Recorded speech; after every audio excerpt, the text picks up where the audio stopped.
दिल्ली के मुख्यमंत्री अरविंद केजरीवाल की गिरफ्तारी के बाद देश में एक बहस शुरू हो गई है कि क्या कोई मुख्यमंत्री जेल से सरकार चला सकता है।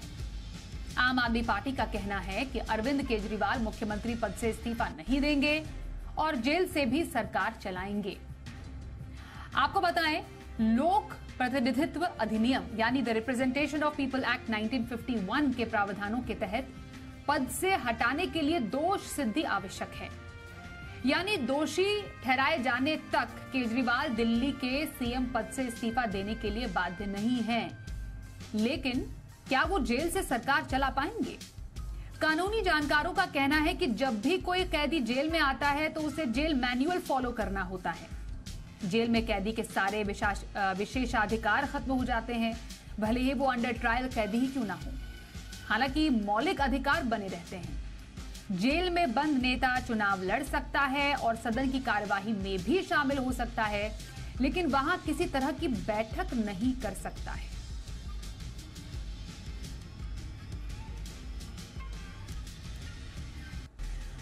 आइए इस मुद्दे पर चर्चा करते हैं। हमारे साथ दो खास एक्सपर्ट्स हैं, उनसे जरा इस पूरे मामले की कानूनी पेचीदगियां समझते हैं। परिचय करा दें, सुप्रीम कोर्ट के एडवोकेट अश्विनी दुबे और साथ ही सुप्रीम कोर्ट के एडवोकेट आशुतोष श्रीवास्तव हमारे साथ हैं। अश्विनी जी और आशुतोष जी, आप दोनों का बहुत स्वागत है हमारे साथ इस चर्चा में शामिल होने के लिए। पहली बार हम देख पा रहे हैं कि एक सिटिंग चीफ मिनिस्टर जेल से सरकार चला रहे हैं। खुद आम आदमी पार्टी ने साफ कह दिया है कि अरविंद केजरीवाल इस्तीफा नहीं देंगे जब तक उन पर कोई दोष साबित नहीं हो जाता। वो इस्तीफा नहीं देंगे, पद पर बने रहेंगे और वहीं से मतलब जेल से ही सरकार चलाएंगे। अश्विनी जी, सबसे पहले समझना जरूरी है कि कानून क्या कहता है। अभी जो हम एक स्थिति देख पा रहे हैं जेल से सरकार चलाने की, इस पर कानून में किस तरीके की बात कही गई है, प्रावधान है? जी बहुत बहुत धन्यवाद आपको और आपके सारे व्यूअर्स को बहुत बहुत नमस्कार। सबसे पहले अगर हम संवैधानिक बात करें, संविधान की बात करें, तो संविधान में कहीं पर कोई ऐसा प्रोहिबिशन या एम्बार्गो नहीं है कि कोई व्यक्ति जो मुख्यमंत्री या मंत्री पद पर है, जेल में निरुद्ध है, तो उसको इस्तीफा देने के लिए बाध्य होना पड़ेगा जब तक कि दोष सिद्धि नहीं हो जाती। बिल्कुल आपने सही कहा कि लोक जनप्रतिनिधित्व अधिनियम जो 1951 है उसके तहत दोष सिद्धि आवश्यक है किसी भी केस में जो है उसको उसके सारे पदों से विमुक्त करने के लिए। लेकिन व्यावहारिक दिक्कतें हैं, प्रोप्राइटी की डिमांड होती है कि जब कोई व्यक्ति जेल में निरुद्ध है तो संविधान भले इजाजत देता है लेकिन लोकल लॉज जो हैं, लोकल लॉज उसको प्रोहिबिट करते हैं। कैसे? जब कोई व्यक्ति जेल में निरुद्ध है तो उसकी दिनचर्या निर्धारित होती है, जेल मैनुअल के मुताबिक उसके डूज एंड डोंट डिसाइडेड होते हैं। जेल मैनुअल के मुताबिक उस कितने पत्र लिख सकता है, किससे किससे मिल सकता है, और हर एक पत्र जो है subject to the countersigned by the jail superintendent है। यानी पत्र लिखना, आदेश तो जारी करना छोड़िए, इवन अगर पत्र भी लिखना है किसी को तो वो भी जो है काउंटर साइन होगा, वो सिग्नेचर के बाद उस कैदी के जेल सुपरिंटेंडेंट। हम लोग जैसे सुप्रीम कोर्ट में वकालत करते हैं तो हमारे पास कोई वकालतनामा अगर जेल से आता है तो सबसे पहले कैदी के साथ जो जेल सुपरिंटेंडेंट है उनके सिग्नेचर और अटेस्ट होते हैं। यहां तो एक पूरा प्रदेश का सरकार चलाने की बात है। दूसरा, जेल मैनुअल, खासतौर से अगर हम दिल्ली के संदर्भ में बात करें तो यहां पर जो रूल 1345 है वो 4 लेटर 1 महीने में लिखने की बात करता है और वो भी subject to the countersignature by the state jail superintendent. दूसरा, रूल 1349 कहता है कि meeting is only allowed with the family members and the lawyers, वो भी subject to the permission granted by the jail superintendent. अब तीसरी बात आती है प्रोटोकॉल की। मुख्यमंत्री का एक अपना प्रोटोकॉल होता है। जेल के अंदर उसी प्रदेश की जेल में अगर मुख्यमंत्री के तौर पर और कैदी के तौर पर निरुद्ध हैं तो उनके सामने जो ऑफिसर्स आएंगे वो कैसे उस प्रोटोकॉल को फॉलो करेंगे। अब उसके बियॉन्ड एक और जो सबसे बड़ी बात आती है, मुख्यमंत्री कैबिनेट का हेड होता है। कैबिनेट का हेड होने के नाते कैबिनेट की जो मीटिंग्स होती हैं वो मीटिंग्स वो चेयर करता है। अब मान लीजिए 2 तरह के डिसीजंस होते हैं, एक तो पब्लिकली जा सकता है और एक सीक्रेट डिसीजंस कैबिनेट लेती है। वेलफेयर के डिसीजंस पब्लिक के कैबिनेट लेती है। अब वो सारे डिसीजंस जो मान लीजिए जिसमें सीक्रेसी बनाकर रखनी है वो ऑर्डर वहां से अगर पारित होना है, वीडियो कॉन्फ्रेंसिंग से आप मीटिंग कर सकते हैं, परमिशन मिल गई तो उसके सिग्नेचर्स आप कैसे, आपके ऑर्डर्स जो होंगे, आप जो मीटिंग में वहां पर शिरकत करेंगे, जो डिसीजन लिया जाएगा उसको चेयर करने का जो सिग्नेचर करेंगे वो कैसे होगा।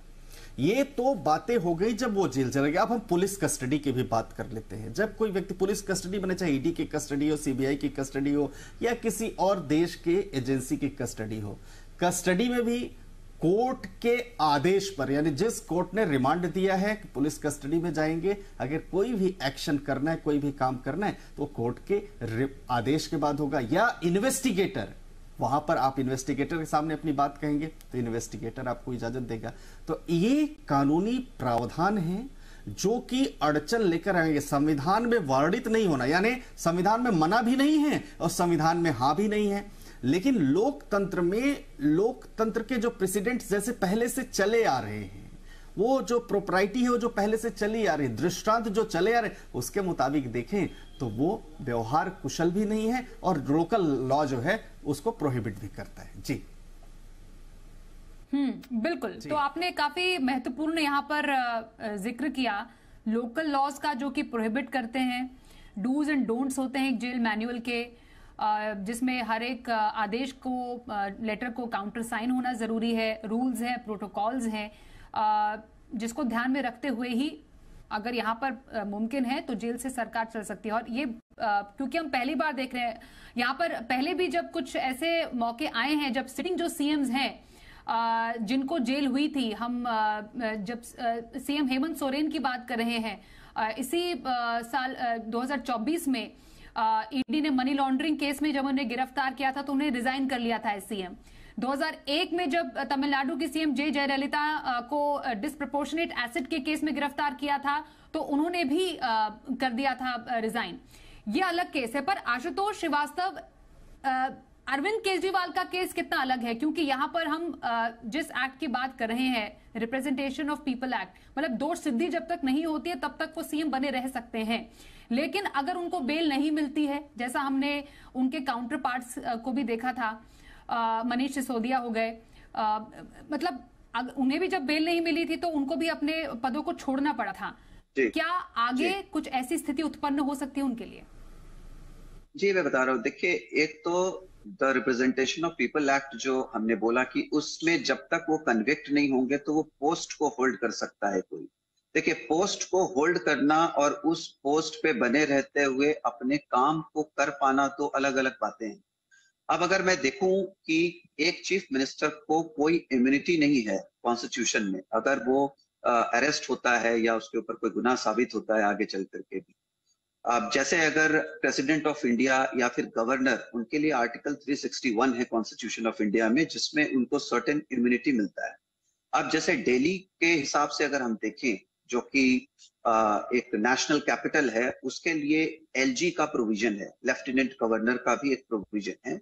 और अगर लेफ्टिनेंट गवर्नर को लगता है कि अगर फ्यूचर में मशीनरी फेल हो रहा है या एडमिनिस्ट्रेशन फेल हो रहा है क्योंकि जो चीफ मिनिस्टर है वो उसको रन नहीं कर पा रहा है, तो हो सकता है कि अंडर आर्टिकल 239 ए और ए बी के तहत वो जो है सीधा प्रेसिडेंट ऑफ इंडिया को भी लिख सकते हैं प्रेसिडेंट रूल के पॉइंट ऑफ व्यू से। खैर ये फ्यूचर की बात होगी, ये डिपेंड करेगा कि उनके हिसाब से क्या करना सही है for the benefit of the people at large. और ये एक डेमोक्रेटिक सिस्टम है तो लोगों की जो सुरक्षा है या जो एडमिनिस्ट्रेशन है वो भी एक इम्पोर्टेंट फैक्टर आगे चल के होगा। अब जहां तक मीटिंग करने का सवाल है या डिसीजंस मेकिंग का सवाल है जेल में रहते हुए, तो जैसे कि हमारे एक मित्र ने भी बताया कि जो जेल मैनुअल होता है उसमें बहुत सारे रेस्ट्रिक्शंस हैं और उन्हीं रेस्ट्रिक्शंस के हिसाब से ही कोई व्यक्ति जो है वहां रह करके अपना जो काम है वो कर सकता है। अदरवाइज वो इतना आसान नहीं है। हर जगह पर उनको जेलर का परमिशन लेना होगा और अगर कोई मिलने भी आएगा तो हफ्ते में 2 दिन मिलना, ये जनरल कानून है हर जगह का जो जेल मैनुअल है। तो ऐसा नहीं है कि आप कितने भी देर मीटिंग कर सकते हैं, कितने भी लोग आपको मिल सकते हैं, या आप खुलेआम जो है आप सिग्नेचर्स कर सकते हैं बिना जेलर के कंसेंट के। तो ये बहुत सारे रेस्ट्रिक्शंस हैं जिनको फॉलो करते हुए किसी भी स्टेट को रन करना इतना आसान नहीं है, क्योंकि गवर्नेंस करने के लिए आपको पूरी तरह से आजादी चाहिए, पूरी तरह से छूट चाहिए। दूसरी बात कि अभी जब वो रिमांड में है तो रिमांड में रहते हुए अगर कोर्ट को लगता है कि कोई भी डिसीजन जो है अगर लिया जाता है ड्यूरिंग रिमांड और वो केस को जो है या उसके इन्वेस्टिगेशन को अगर वो इम्पैक्ट कर सकता है जिससे कि फेयर इन्वेस्टिगेशन में प्रॉब्लम आए, तो कोर्ट रेस्ट्रिक्शंस भी लगा सकता है।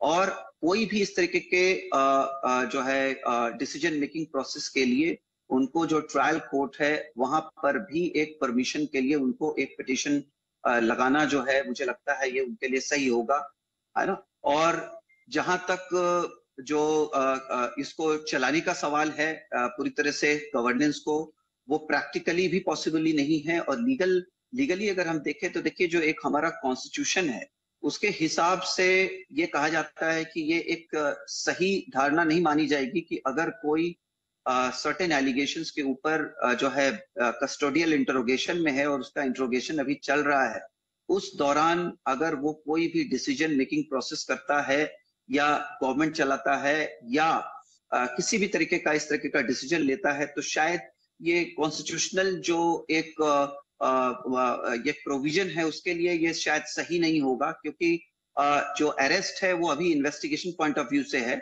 और इन्वेस्टिगेशन में कोई भी इम्पैक्ट नहीं आना चाहिए। इस बात का ट्रायल कोर्ट मुझे लगता है कि ध्यान रखेगा अगर कोई इस तरह का पिटीशन भी फाइल किया जाता है कोर्ट के अंदर तो।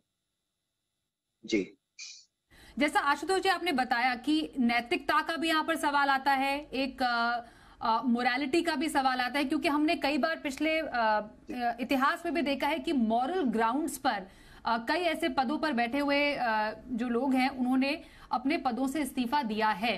पर यहाँ पर फिलहाल ऐसी कोई स्थिति नजर नहीं आ रही, क्योंकि आम आदमी पार्टी सरकार खुद कह रही है कि केजरीवाल ही हमारे सीएम बने रहेंगे और वो ही जेल से सरकार चलाएंगे।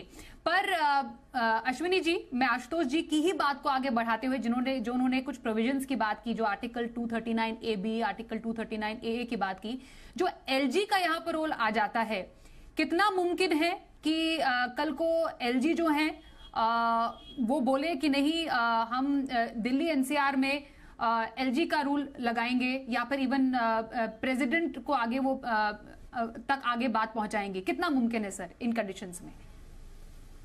देखिए, दो बातें समझना होगा। दिल्ली पूर्ण राज्य नहीं है। पूर्ण राज्य नहीं होने के वजह से कुछ चीजें यूनियन लिस्ट में है, कुछ चीजें स्टेट लिस्ट में है, कुछ कॉन्करेंट लिस्ट में है। अभी हम लोगों ने जब देखा कि ऑर्डिनेंस लेकर आए सर्विसेज को लेकर कि गवर्नमेंट ऑफिशियल्स किसको रिपोर्ट करेंगे, तो वहां पर भी ऑर्डिनेंस सुप्रीम कोर्ट की जजमेंट आई कि भाई आपको ऑफिसर्स के बिना सरकार ना लेटी है, सरकार के कोई मायने नहीं है, तो आपको सरकार को तो कुल मिला करके ऑफिसर्स को देना पड़ेगा। उस पर ऑर्डिनेंस लेकर आए तो ऑर्डिनेंस की डिस्कशन हुआ कि देखिए ये पावर प्रेसिडेंट के पास है। अब हम आ जाते हैं आर्टिकल 239AB, सरकार का संवैधानिक विफल होना, सरकार की संवैधानिक विफलता की बात करता है आर्टिकल 239AB। वो किन परिस्थितियों में? परिस्थितियां जब सरकार सही तरीके से संविधान में निर्मित जो प्रावधान है उसके मुताबिक कार्य नहीं कर सके, उन परिस्थितियों में लेफ्टिनेंट गवर्नर प्रेसिडेंट को सही निर्णय लेने के लिए रिकमेंडेशंस दे सकते हैं। लेकिन दिल्ली के केस में वो थोड़ा इतना आसान नहीं दिख रहा है। अब एक बात आती है कि डॉक्ट्रिन ऑफ कॉन्स्टिट्यूशनल मोरालिटी, तो जरूरी नहीं है कि सब कुछ चीजें संविधान में लिखी ही हो। जो कॉन्स्टिट्यूशनल मोरालिटी का सिद्धांत है और गुड गवर्नेंस के लिए यह जरूरी है कि आपका जो एडमिनिस्ट्रेटिव कोऑपरेशन आपके अधिकारियों से वो बना रहे, ताकि एक वेलफेयर स्टेट की तरह आप निर्णय ले सकें। उसके लिए जरूरी होता है कि आप जो है अपने पद से इस्तीफा दे, क्योंकि ऐसा नहीं है हमारे कॉन्स्टिट्यूशन फ्रेमवर्क्स के बीच में जब वो संविधान 2 साल 11 महीने 18 दिन लग करके उन्होंने संविधान बनाया तो उनके सामने ये बात नहीं आई होगी कि कल अगर ऐसा संकट पैदा होता है। लेकिन संविधान में इसलिए भी छोड़ा गया कि जब कभी भी ऐसी बात आएगी तो कॉन्स्टिट्यूशनल मोरालिटी के नाम पर वो इस्तीफा देगा। दूसरी बात, बड़ी अच्छी बात है कि जय जयललिता का डिस्प्रपोर्शनेट एसेट का केस आपने, और भी दृष्टांत, उमा भारती जी का एक केस में नाम आया, उन्होंने बाबूलाल गौर को तुरंत मुख्यमंत्री बना करके अपने पद से इस्तीफा दिया। एल.के. आडवाणी जी का एक बार नाम आया, उन्होंने तुरंत अपने पद से, मदन लाल खुराना जी का एक बार नाम उन्होंने किया। हेमंत सोरेन का केस तो अभी आपने तुरंत अभी इमीडिएटली आपने देखा ही देखा। तो ऐसा नहीं है कि जहां कहीं भी अगर हम दृष्टांतों की, लालू यादव ने राबड़ी देवी जी को मुख्यमंत्री बनाया, तो अब बात आती है कि आपका जिसके लिए चुनाव हुआ है, यानी आपको जनता के बीच में, क्योंकि जेल में रहकर जनता की वास्तविक क्या समस्याएं हैं वो आप जान नहीं सकते हैं। जनता की समस्याओं को जानने के लिए जनप्रतिनिधि को जनता के बीच में रहना पड़ेगा, और जनता के बीच में आप तभी रह सकते हैं जब आप जेल के बाहर, जब आपका एक्सेस फ्री हो। तो एक बात तो ये भी आ जाती। अब हम एक और बड़ा महत्वपूर्ण विषय बताएंगे, पब्लिक सर्वेंट। मुख्यमंत्री भी हम जैसा कहते हैं, मुख्यमंत्री भी पब्लिक सर्वेंट है, member of parliament public servant, क्योंकि अगर हम देखें डेफिनेशन ब्रॉडर एस्पेक्ट में देखें। लेकिन ये एक पटवारी को अगर मान लीजिए सजा हो जाती है, जो 24 घंटे के लिए ज्यादा समय से, 48 घंटे से ज्यादा समय से जेल में रह जाता है, तो वो उसको सस्पेंड कर देते हैं। लेकिन यहां मुख्यमंत्री जो स्वयं एक पब्लिक सर्वेंट है, अगर मुख्यमंत्री जेल जाते हैं तो उनके ऊपर डिसीजन नहीं लिया जाता। अब इसके बाद एक और एग्जाम्पल मैं आपको बताता हूं। अब सत्येंद्र जैन और नवाब मलिक दो ऐसे दृष्टांत हैं जिनमें आप देखिए कि सत्येंद्र जैन और नवाब मलिक जेल में रहते हुए काफी समय तक मुख्यमंत्री बने रहे। जब सुप्रीम कोर्ट में भी अश्विनी उपाध्याय जी की पीआईएल लगी, अश्विनी उपाध्याय, तो कोर्ट ने भी कहा भाई ये कैबिनेट का डिसीजन है। लेकिन अब वहां मद्रास के केस में आ जाइए, उस मिनिस्टर के केस में कोर्ट का वर्णन आपने साफ तौर पर देखा होगा। तो यानी सबकी अकाउंटेबिलिटी कॉन्स्टिट्यूशन के प्रति फिक्स है, और कॉन्स्टिट्यूशन की अकाउंटेबिलिटी जनता के प्रति फिक्स है। तो यानी पब्लिक वेलफेयर का काम करने की जहां बात आएगी और नहीं कर पाएंगे तो सरकार का संवैधानिक विफल माना जाएगा। इस ग्राउंड पर एलजी निश्चित तौर पर रिकमेंड कर सकते हैं। यह बात एक बड़ा विषय है। तो रेफरेंडम भले विधानसभा में पारित हो गया हो, लेकिन गुड गवर्नेंस के लिए, एडमिनिस्ट्रेटिव कोऑपरेशन के लिए और पब्लिक कॉल्स के लिए और बेनिफिशियल डिसीजंस के लिए इसको किया जा सकता है, रिकमेंड किया जा सकता है। बिल्कुल बिल्कुल। तो आशुतोष जी, क्या ये जो मामला है वो सुप्रीम कोर्ट में जा सकता है, और सुप्रीम कोर्ट में किस तरीके का इस पूरे मामले को लेकर रिएक्शन आ सकता है इनके लोगों की समझ के लिए? देखिए, अभी मुझे लगता है कि कल ऑलरेडी दिल्ली हाई कोर्ट में ये मैटर जो है रिमांड को लेकर के है, सुनवाई है, और उसमें देखना होगा कि दिल्ली हाई कोर्ट जो है रिमांड के बारे में क्या बोलता है, जो कि 28 तारीख तक किया गया है। हो सकता है दिल्ली हाई कोर्ट ये बोले कि चूंकि जब उनको नेक्स्ट डे अपीयर कराना ही है तो एक दिन की ही बात है, तो let it go like that. और उसके बाद अगर ट्रायल कोर्ट में उनको प्रोड्यूस करते हैं तो ट्रायल कोर्ट क्या रिमांड को आगे बढ़ाता है या सीधा जुडिशियल रिमांड में उनको भेजता है, तभी जो है बेल की बात आएगी। और जो बाकी जो फैक्टर्स हैं, या हो सकता है कि गवर्नेंस को लेकर के या कोई रेस्ट्रिक्शंस अगर उनके ऊपर लगाया जाता है ऐसे सिचुएशन में, तो वो कोई कॉन्स्टिट्यूशनल अमेंडमेंट या कोई उसको चैलेंज करने के लिए हो सकता है वो डायरेक्टली सुप्रीम कोर्ट में जाएं। हालांकि वो अभी उन्होंने, हम जैसे जानते हैं कि फ्राइडे को जो उन्होंने फाइल किया था सुप्रीम कोर्ट में एक पिटीशन, जो उन्होंने विड्रॉ भी कर लिया था, और उन्होंने दिल्ली हाई कोर्ट के लिए भी ट्राई किया था कि वो जल्दी हियरिंग हो पाए थर्सडे को, लेकिन वो मैटर कल आ रहा है। तो मुझे लगता है कल देखना होगा कि हाई कोर्ट इस पे क्या फैसला लेता है, क्या उनको कोई रिलीफ देता है रिमांड को लेकर के, या ट्रायल कोर्ट के जो डिसीजन है उसमें इंटरफेयर नहीं करता है और ट्रायल कोर्ट के ऊपर ही छोड़ता है कि ट्रायल कोर्ट को क्या जो है इसमें डिसीजन लेना चाहिए। और इसमें अगर वो गवर्नमेंट चलाने की जो बात हो रही है, जब वो कस्टडी में है, तो इसमें ईडी का भी इंपॉर्टेंट रोल है, जिनके वो कस्टडी में है, कि क्या वो इसको ऑब्जेक्शन लेते हैं, क्या वो ट्रायल कोर्ट में इसका कोई ऑब्जेक्शन फाइल करते हैं, कोई अपनी तरफ से कोई एप्लीकेशन पिटीशन ऐसा कोई लगाते हैं जिसके ऊपर ट्रायल कोर्ट कोई फैसला लेता है, या फिर ये मैटर फिर हाई कोर्ट या सुप्रीम कोर्ट में जाता है कि ये चूंकि कॉन्स्टिट्यूशनल रिलेटेड मामला है तो ये बड़े कोर्ट में डिसाइड होना चाहिए। तो ऐसे मामले जा सकते हैं सुप्रीम कोर्ट में, इससे भी कोई डिनाई नहीं किया जा सकता है। जी बिल्कुल। तो ऐसा पहली बार हम देख रहे हैं कि एक पूरे प्रदेश की सरकार जेल से चल रही है, लेकिन उसमें कानूनी अड़चनें बहुत है, संविधान के भी कई प्रावधान है, मॉरालिटी की भी बात हुई है यहाँ पर कि किस तरीके से अब सरकार इस पूरे मुद्दे को लेती है। पर इसकी बारीकियां हमारे तमाम दर्शकों को समझाने के लिए अश्विनी दुबे जी और आशुतोष श्रीवास्तव जी, आप दोनों का बहुत हम धन्यवाद करते हैं इंडिया 360 डिग्री के इस खास कार्यक्रम में इस चर्चा में हमारे साथ शामिल होने के लिए।